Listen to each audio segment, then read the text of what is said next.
Nestle is one of the world's largest companies and has started to take control of the food industry. They have been involved in a lot of negative media over their suppliers along the Ivory Coast. In countries surrounding the Ivory Coast, children are kidnapped on a daily basis. These children are taken to the border by bus and then transported across the border illegally. Once they have crossed the border, they are placed among various cocoa plantations throughout the country. These plantations promise money for their workers and usually end up paying very little or nothing at all, leaving those workers impoverished and enslaved. A bureaucracy can be defined as a trend in which the traditional or magical criteria of action were replaced by technical, calculative, or scientific criteria. It is an organization in which people do jobs specified in advance, according to rules. Nestle as a company is organized in a bureaucratic fashion.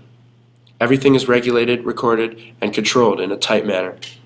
The starting point is authority. Authority allows those who have the right or position to give orders. Nestle has legal authority, which means that the authority is based on rational grounds. A belief in the rules and the rights of those who are in authority to issue the commands. Being a bureaucratic organization allows Nestle to be much faster, more precise, and more efficient. As well as this, it can also distance the employees from feeling emotions and may lead to the fall of moral responsibility. A good example of this would be the Holocaust. The Germans had a very concise system. Everything was recorded. There was an extreme application of bureaucratic logic. Killing involves being impersonal, but when the Nazis were killing large numbers of people, they began to feel psychological repercussions from murder.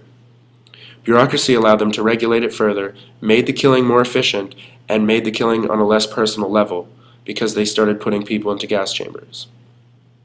Nestle has also used bureaucracy to distance themselves from the child labor and slavery situation on the Ivory Coast.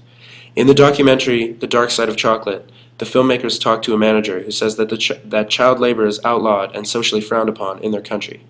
The manager goes on to talk about how it is wrong and how it is terrible that people are making children do slave labor and how the managers at Nestle are working to put an end to it.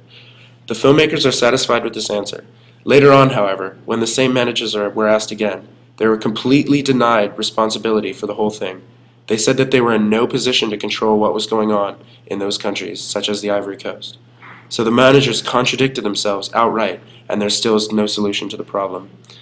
And this is a very, very contradictory stance for a large corporation such as Nestle to have on such a situation. People perceive different corporations in many ways, whether it's a positive light or negative light. Nestle, for example, is perceived differently from the eventual consumers and the individuals who work endlessly picking and harvesting cocoa beans. As a consumer, we only see the final product that is created and not all the strenuous hours that are put into making the product. Since that is all we see, we perceive the company as a solid corporation who will continuously stock the shelves. This is just a positive perception of Nestle. If we consumers knew what was really going on behind the label, our perception of Nestle would change.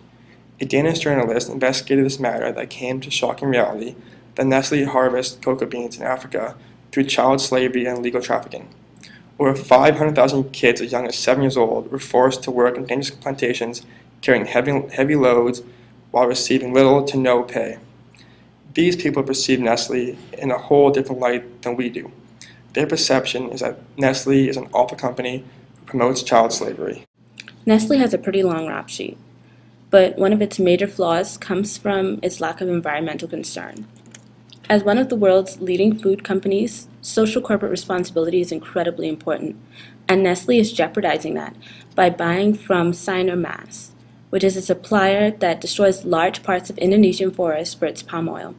This oil is typically used in many of Nestle's products, one of the more popular ones being Kit Kat. The company's large consumption of palm oil is not only contributing to climate change and encouraging the destruction of a beautiful part of Indonesia, but it's also pushing the already endangered orangutan out of its natural habitat and closer to the brink of extinction. The company is said to have addressed this issue, but with Nestle, you can never be too sure.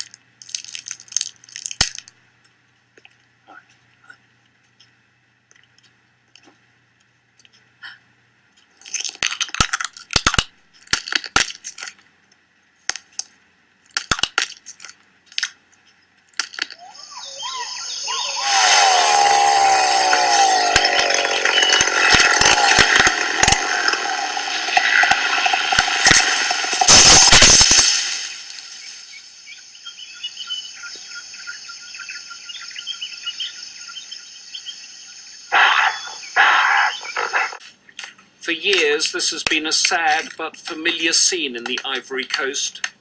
Children hack at pods of cocoa for the chocolate companies, in an industry worth more than £60 billion a year.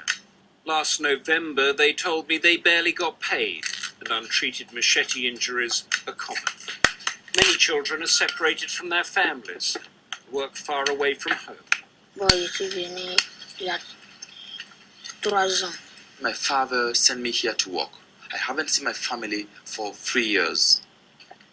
The big household name chocolate companies buy cocoa that comes from places like this. Last year, Nestle commissioned an independent auditor to find out the exact details.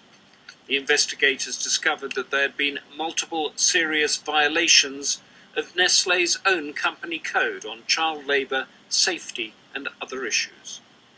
10 years ago, Nestle and other chocolate companies signed a protocol promising to act against child labour.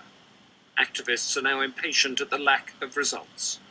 If this was happening here, we'd do something about it now, today, tonight. This is an intolerable situation to continue for a month longer, a week longer, a night longer for this lad here.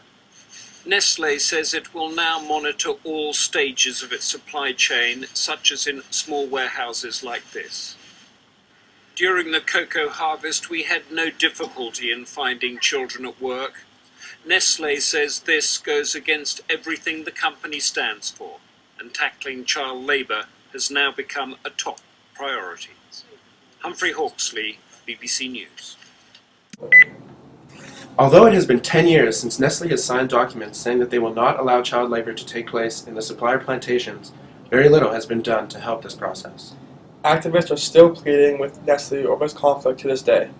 Nestle has begun a new line of fair trade Kit Kat bars, only in the UK, that will help the conservation of the rainforest wildlife, but the line of Kit Kat bars has not been changed in North America. Leaving us all with the question, when will this very large corporation resolve these problems?